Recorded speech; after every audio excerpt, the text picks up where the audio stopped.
Welcome to the Unitarian Universalist Midwest Prairie Summer Service Co-op for 2021. As our congregations begin planning to reopen in-person gatherings this fall after our long pandemic separation, we take this opportunity for a series of virtual visits with some of our neighboring UU churches over the summer weeks. Each Sunday, you are invited to experience inspirational messages from a variety of our ministers, together with music and other elements that make our communities special. We hope that this morning's service will engage your thoughts and lift your spirits, giving you courage to make a difference in the world and helping to strengthen the connections that sustain us all.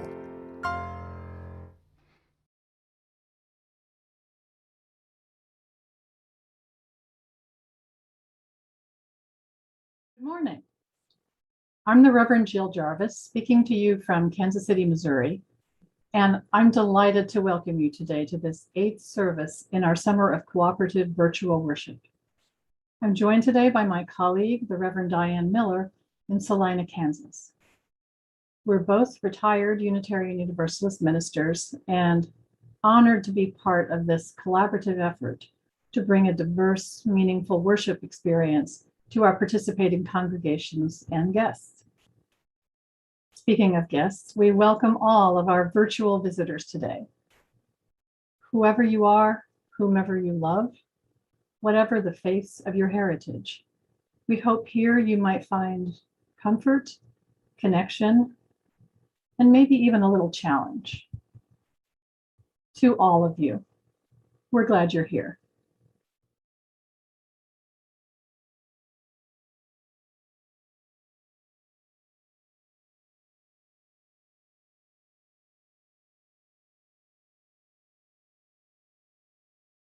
For each child that's born, a morning star rises and sings to the universe who we are. For each child that's born, a morning star rises and sings to the universe who we are. Oh, for each child that's born, a morning star rises and sings to the universe who we are. Oh, for each child that's born, a morning star rises and sings to the universe who we are.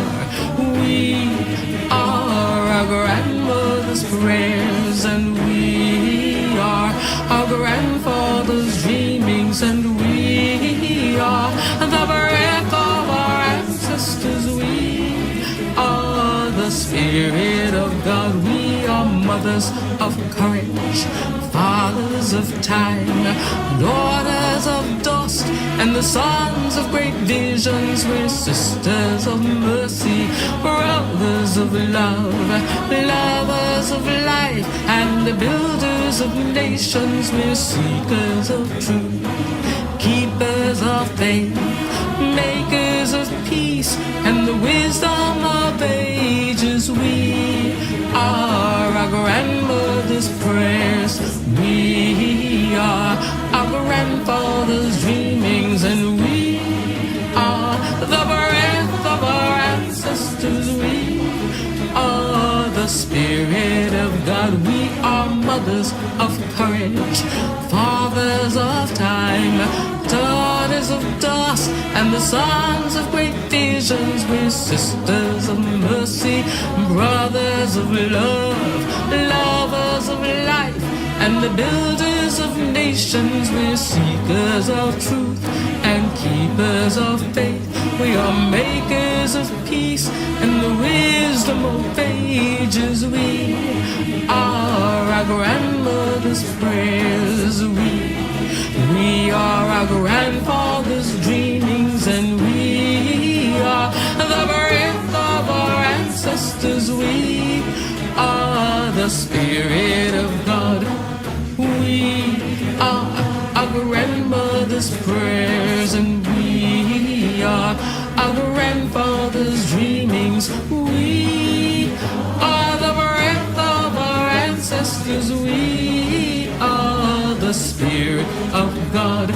For each child that's born, a morning star rises and sings to the universe who we are. For each child that's born, a morning star rises and sings to the universe who we are. We are one.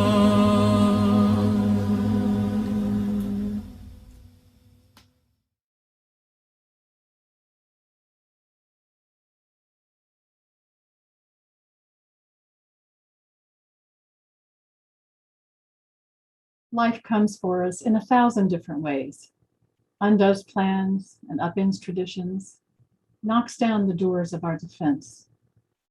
In a moment, every expectation releases like the in and out of breath. For this hour, we gather to surrender to the mystery, to release ourselves from the needing to know, the yearning to have it all already figured out, and also the burden of believing we either have all the control or none. Here in our songs and our stories, we make space for a new breath, a new healing, a new possibility to take root. That is courage forged in the fire of our coming together and felt in the spirit that comes alive in this act of faith. That we believe still a new world is possible, that we are creating it already, here and now. Come, let us worship together.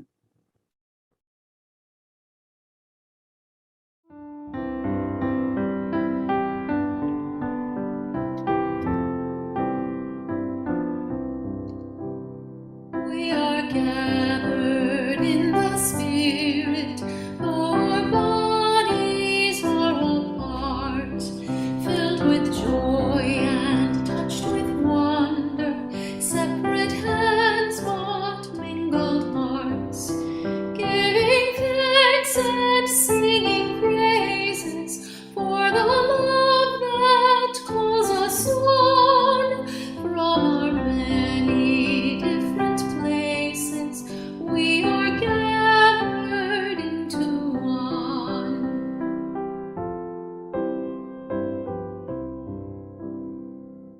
We are gathered in our sorrow. We are gathered in our fear, in our pain and in our worry, in our anger and our tears, as we tend to one another with our gifts and with our care. Our community is strengthened through the faith and hope we share. We are gathered in commitment to a planet that is home. Works of justice, acts of kindness, bless the world and heal our souls. As our voices join together, may our song of peace resound.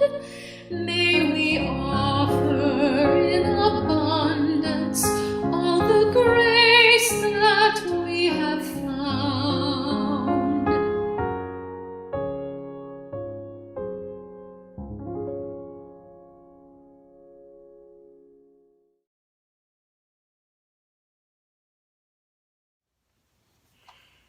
Chalice lighting. If you have a personal chalice at home or a family chalice that you like to light for our Zoom services, I invite you to light it along with mine today.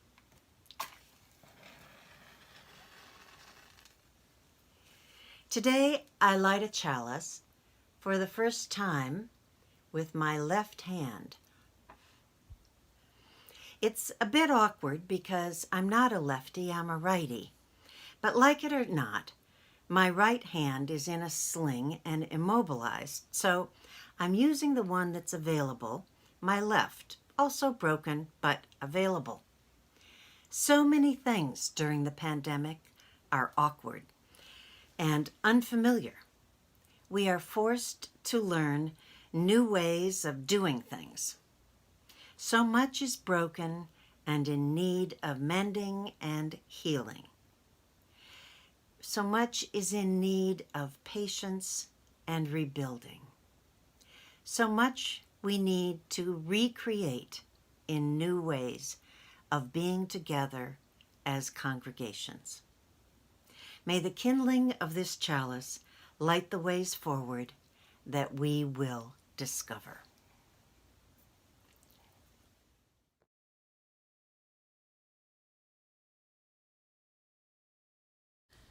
The Great Realization is a poem about a dad telling a bedtime story to his son. First, the dad describes the world that was before the COVID pandemic, a world that to most people seems normal. Then the virus arrives. Some people, maybe some of us, are living through the pandemic, just like the dad describes. For others, though, maybe for some of us, it's different and much harder. But then, well, let's listen to this tale of a future better world that someday could be real, especially if we work to build it together.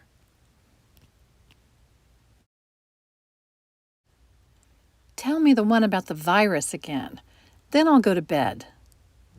But my boy, you're growing weary, sleepy thoughts about your head. Please, that one's my favorite. I promise, just once more. Take me back to 2020. That's all I'm asking for. Okay, snuggle down, my boy, though I know you know full well. The story starts before then, in a world I once would dwell. It was a world of waste and wonder, of poverty and plenty, back before we understood why hindsight's 2020.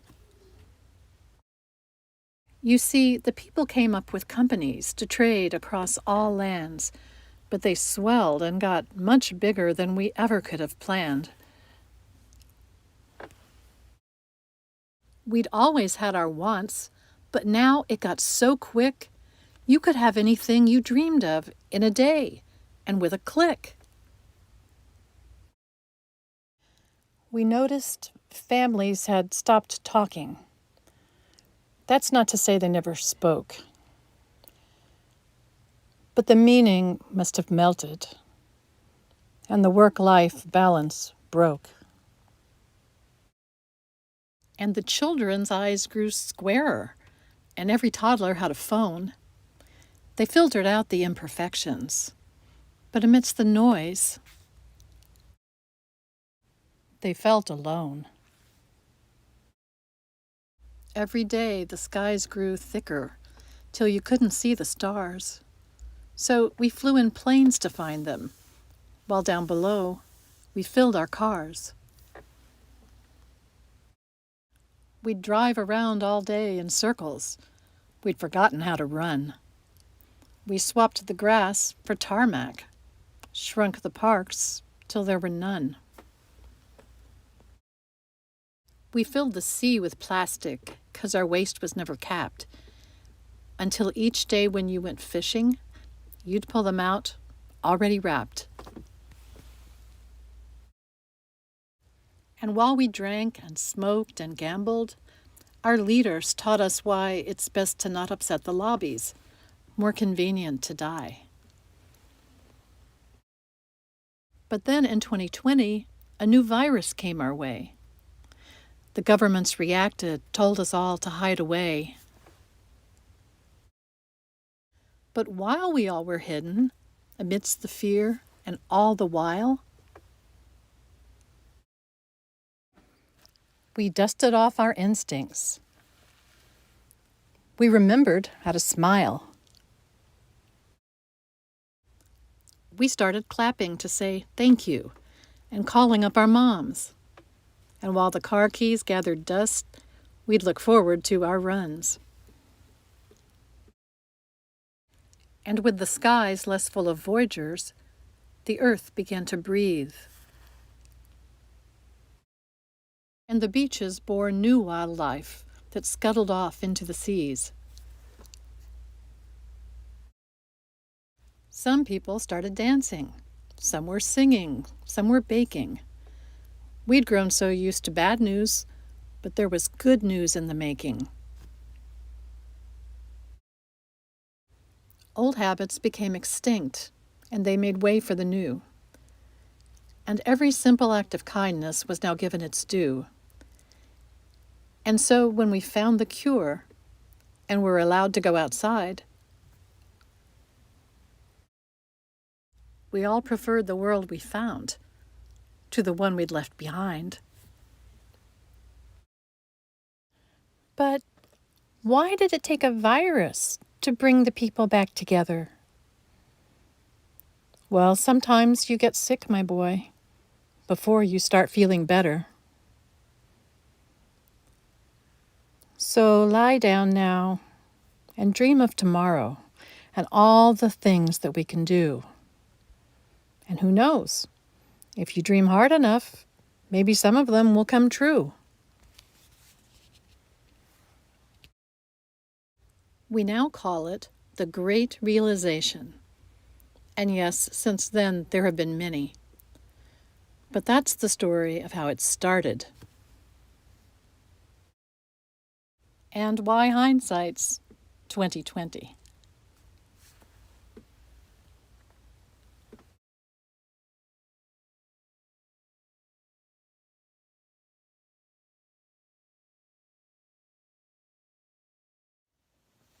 It's the offering time.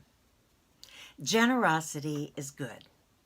Generosity is a virtue. It is an essential element of a living faith. Giving is a spiritual discipline. The methods of giving vary from congregation to congregation. This is how we sustain our faith, our witness in our communities, our presence in this world. This is a time to give, to cultivate a generous spirit. Offer your support. Make a gift. Provide your pledge. Be of generous heart. Feel good about it. Be thankful for the ways you can give.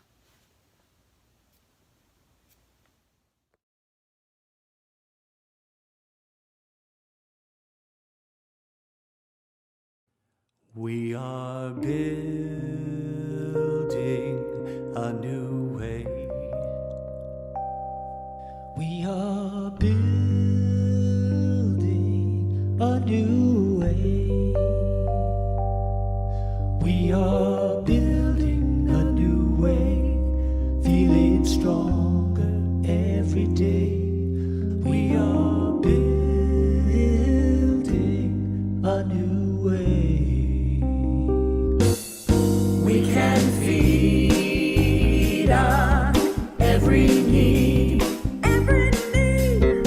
We can feed on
building a new way. We are building a new way, feeling stronger every day. We are building a new way, a new way, a new way, a new way.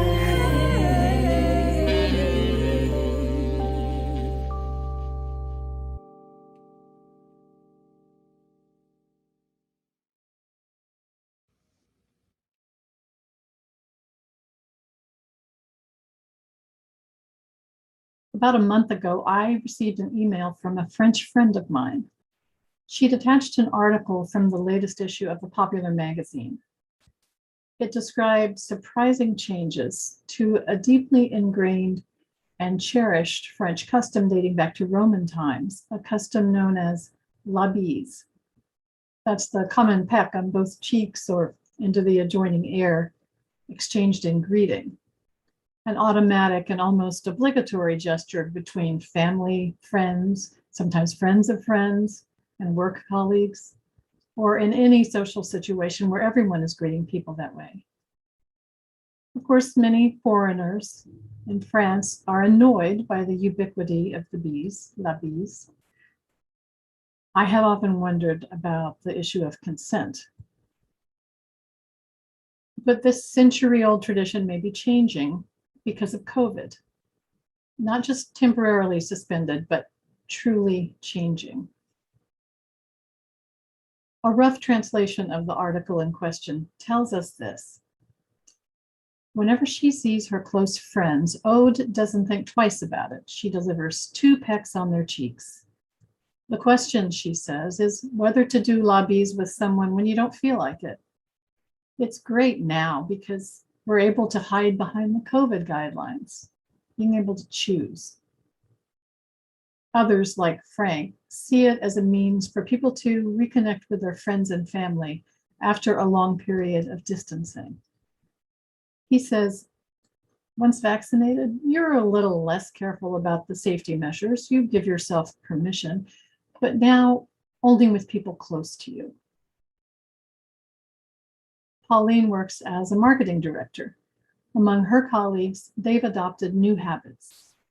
The elbow bump, the wave from a distance, we don't worry about la bise anymore. I don't think that's going to change. What strikes me most about this development is not only how easily people can adapt when they're forced to fundamentally change a thoroughly ingrained tradition, but also that at least some French people, notably younger people, were already uncomfortable with that tradition, but didn't imagine it could change, let alone that they themselves might start to change it.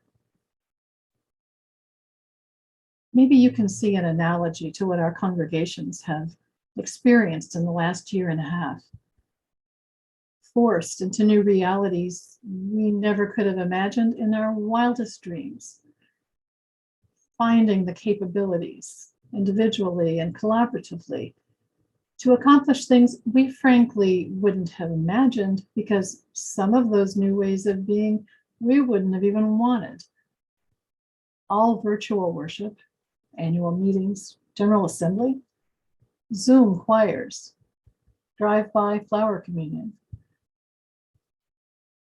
And here we are. I would like to say, I was planning to say, here we are getting ready to emerge into a new normal, looking forward to the comfort and familiarity of returning to ways of doing church that we've longed for. And what will that look like? But I can't say that, as it turns out. In fact, most of us right now don't really know what we can say about, in the words of our overarching theme chosen last May, opening up. I don't know about you, but I'm feeling like Charlie Brown in the Peanuts cartoon, with normalcy being the football and the universe being Lucy, having finally convinced me yet again to believe that the end of the pandemic is in sight, Then as I move forward to embrace that reality, snatching it away at the last minute.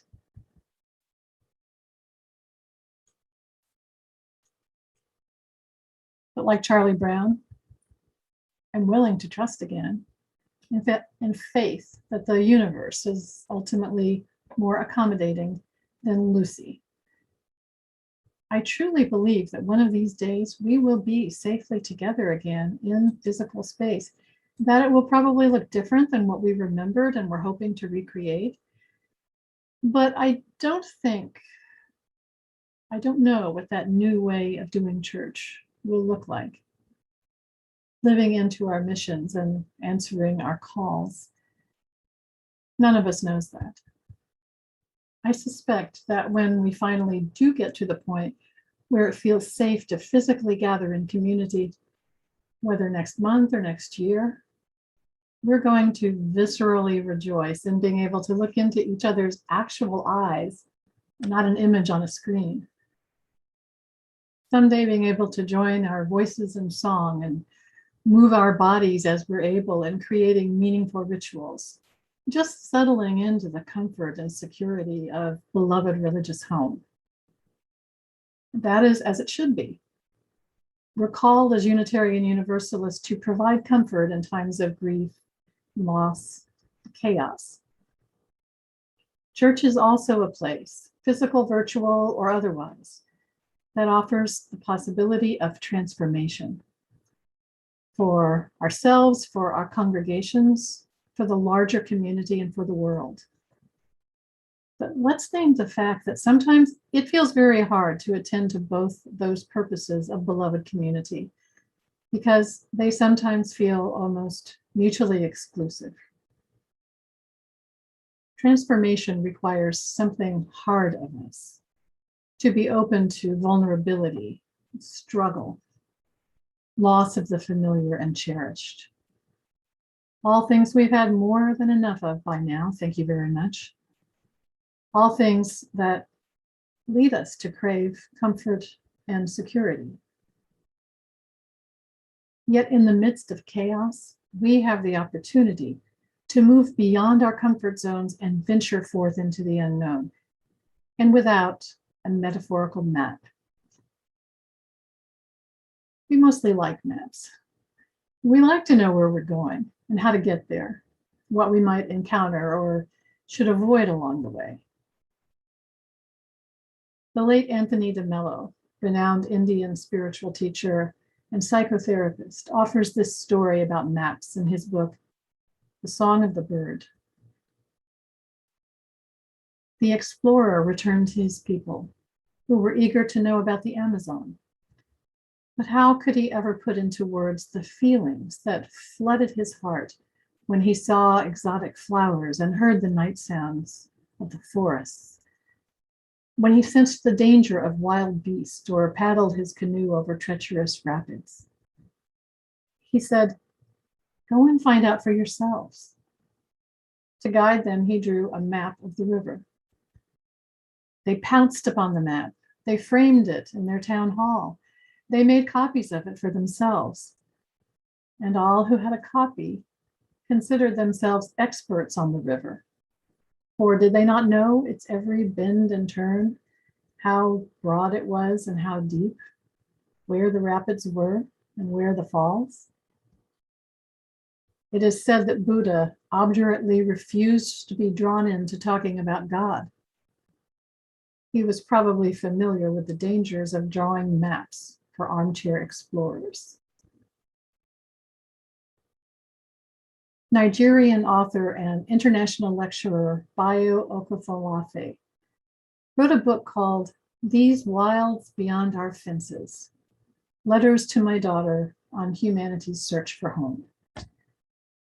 In the words of the publisher, it's a journey of discovery as he maps the contours of the spaces between himself and his 3-year-old daughter, Alethea. In it, he's led to consider the strangeness of his own soul, contemplate the myths and rituals of modernity, ask questions about food and justice, ponder what it means to be human, and wonder what our collective yearnings for a better world tell us about ourselves. Our reading today is an excerpt from the foreword written by his friend and colleague, Charles Eisenstein.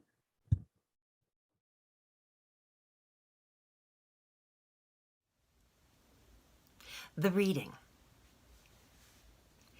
Dear Althea, I met your father when he was a young man, still searching for a proper channel for his ambition. This, more than our intellectual resonance, is what called us into friendship. You see, our generation faced a quandary. Full of youthful ambition, we had awakened to the wrongness of every ready-made goal that society offered as a way to express that ambition.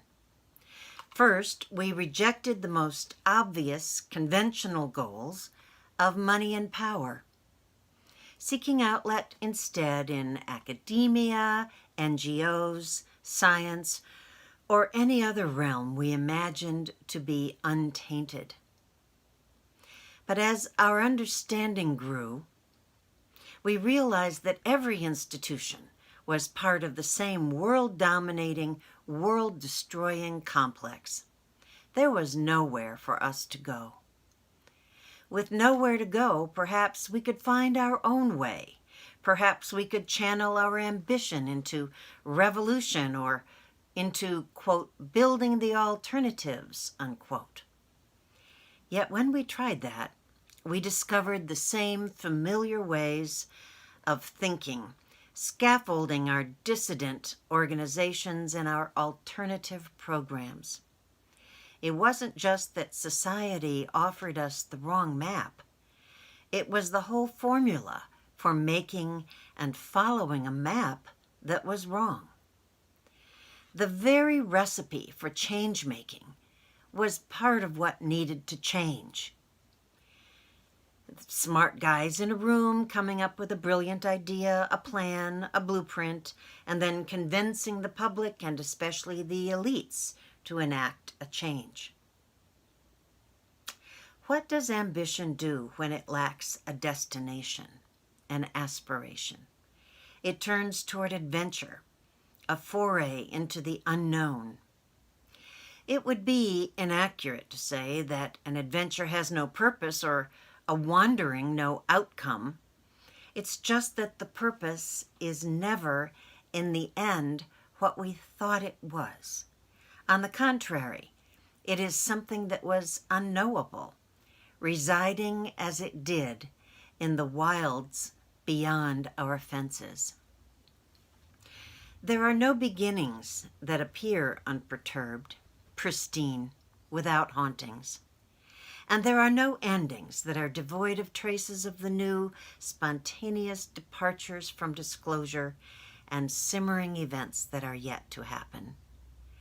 The middle isn't the space between things.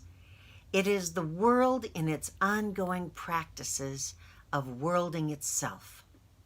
We are always in the middle. A will stronger than our own sends us on these journeys.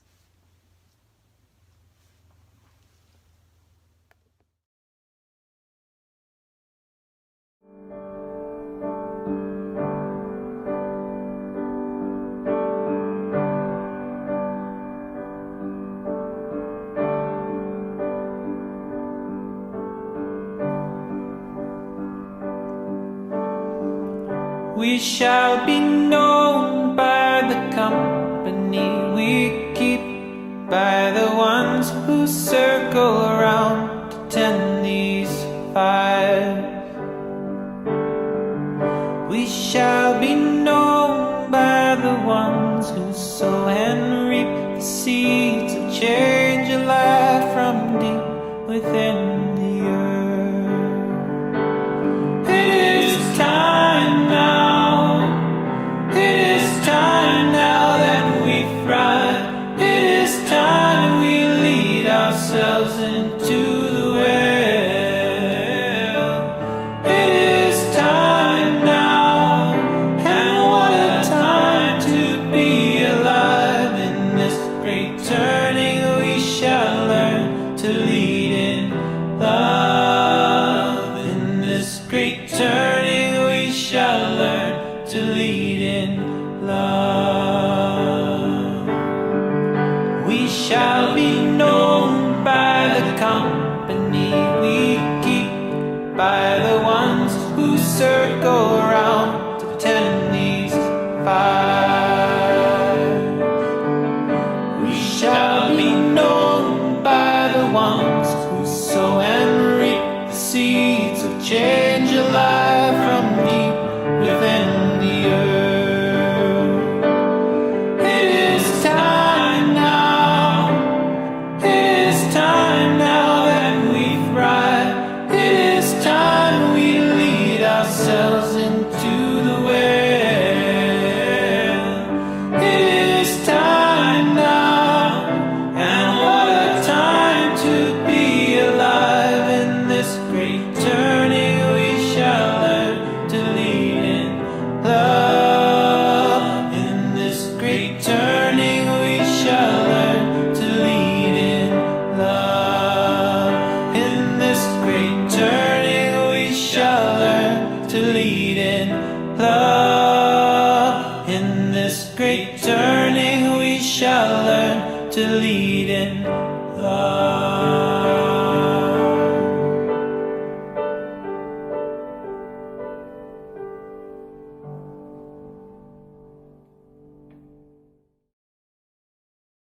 This is the time of a great turning, this unexpected, unsolicited, unwanted opportunity for profound change. Let's celebrate the reality that for the past year and a half, we Unitarian Universalists have been energetically and successfully letting go of some norms that we thought were required and irreplaceable, and pulling off the unimaginable without anything resembling a map, just learning from each other, using trial and error, encountering our limitations, overcoming them or working around them or accepting them. During what could have been a time of retrenchment and distraction, we've continued to answer the call to widen our circle of concern. 2 months ago at UUA General Assembly, we voted overwhelmingly, 91% in favor, to include a very clear statement in our bylaws affirming that accountable, systemic, anti-racist and anti-oppressive actions to build beloved community are part of what it means to be a Unitarian Universalist. And that's a very clear commitment to continuing this urgently important but very difficult work. We encounter resistance in the larger American culture. We encounter resistance within our congregations. We encounter resistance even within ourselves. But it is time now, when so much is still in flux, when we've been pushed beyond some of our traditional boundaries, it is time, now that we have the inner strength of our own experience showing us that when we have to, we are able to show up together and do hard things. That map or no map, we won't turn back. Can we admit, though, that resistance from without or within can be discouraging? Well, I'd like to offer you a lens through which we might observe this adventure we're on. You might be familiar with Parker Palmer, the American author, educator, and activist for spiritual and social change. Palmer has observed patterns in the ways that movements for change unfold, and he has something important to say about resistance. That resistance is not a checkmate. In fact, Parker says resistance is the place where things begin. A movement's evolution unfolds in 4 sequential steps, which Parker describes as follows. See if any of these patterns resonate with your experience.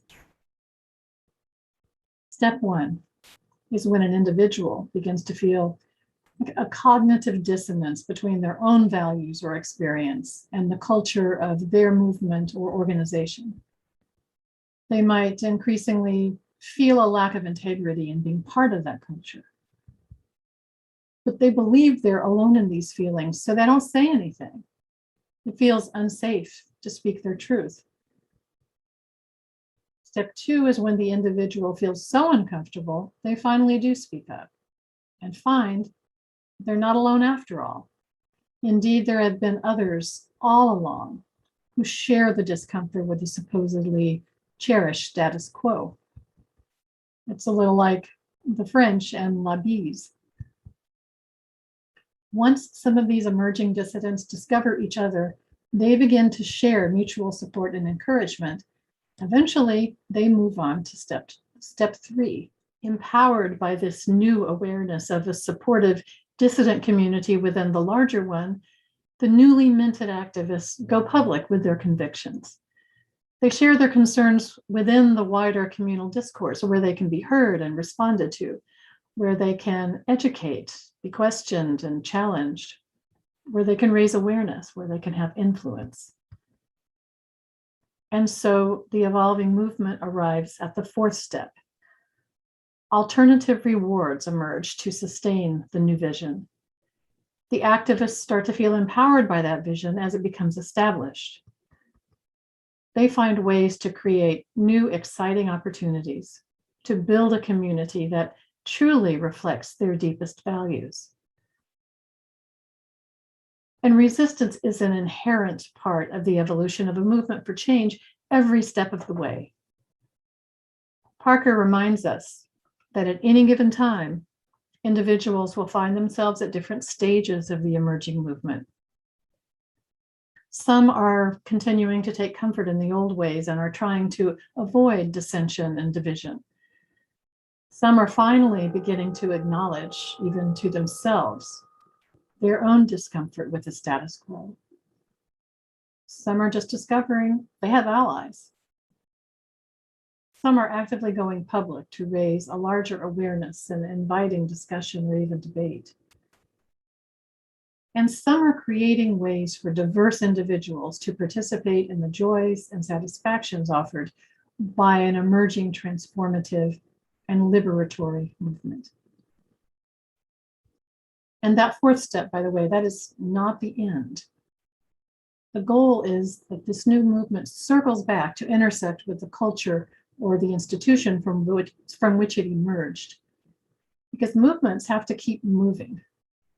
A movement that stops out of complacency, self-satisfaction, or in response to resistance will die. Maybe you recognized in Parker Palmer's observations what is happening within Unitarian Universalism as we explore, sometimes painfully, sometimes joyfully, these wilds beyond our fences. There may not be maps to guide us as this territory remains as yet unexplored, but there are patterns that provide context, and maybe we can find some encouragement there. I also want to share the words of George Erasmus, a respected Aboriginal leader in Canada. Now listen, because this is really powerful. Where common memory is lacking, where people do not share in the same past, there can be no real community. Once again, where common memory is lacking, there can be no real community. Where community is to be formed, common memory must be created. And how do we create common memory to form our beloved community? Unitarian Universalists don't share a common narrative. Institutionally, we reflect the predominant culture that birthed us, and that narrative is steeped in white supremacy culture, colonialism, patriarchy, exceptionalism. But that's not the whole story. If we hope to create an inclusive common memory, if we're committed to widening our circle of concern, then those whose narrative has long been considered foundational, the norm. have a very uncomfortable and difficult task in front of them, in front of us, as I recognize myself among them. We will have to summon the courage to finally explore the stories of those whom we've allowed or forced to be invisible, unheard, the exception. And then to integrate those stories as an equally part of a shared past, the common memory of a transformed, beloved community.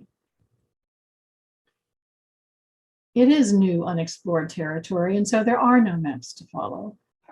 Vulnerability, trust, courage, and faith are required. We may not have a complete vision of a larger, radically inclusive, life-affirming, paradigm-shattering, beloved community of common memory. But we already know what must lie at its heart. There must be freedom. There must be justice. There must be compassion.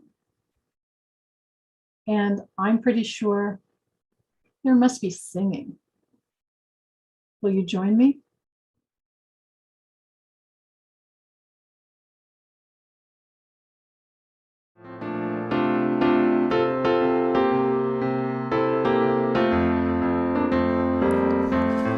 Come and go with me to that land. Come and go with me to that land. Come and go with me to that land where I'm bound, where I'm bound. Come and go with me to that land. Come and go with me to that land. Come and go with me to that land where I'm bound. There'll be freedom in that land. There'll be freedom in that land. There'll be freedom in that land where I'm bound, where I'm bound. There'll be freedom in that land. There'll be freedom in that land. There'll be freedom in that land where I'm bound. There'll be justice in that land. There'll be justice in that land. There'll be justice in that land where I'm bound, where I'm bound. There'll be justice in that land. There'll be justice in that land. There'll be justice in that land where I'm bound. There'll be singing in that land. There'll be singing in that land. There'll be singing in that land where I'm bound, where I'm bound. There'll be singing in that land. There'll be singing in that land. There'll be singing in that land where I'm bound.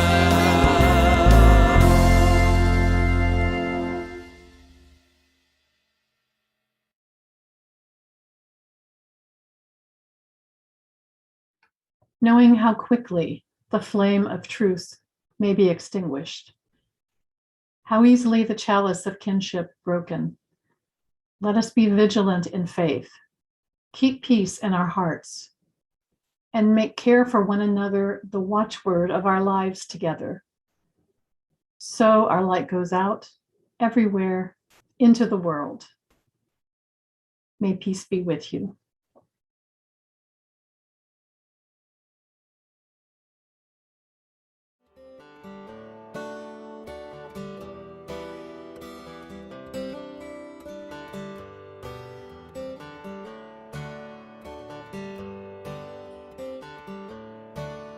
In the toughest time you ever knew, the only thing that you could do was carry the flame sickness spreading through the land, you held your spirit in your hands and carried the flame. When storms and sorrows gathered round, you raised your head and you stayed your ground. You carried the flame through endless days of the hardest living. You kept on loving, kept on giving. You kept on and carried the flame. Carry the flame, raise it high, send its beacon through the sky. Keep it strong and shining through the pain. Let it rise and let it grow. Let it light the world, you know. Let it glow. Carry the flame. And when the day is done at last, we take on the spark you've passed and carry the flame.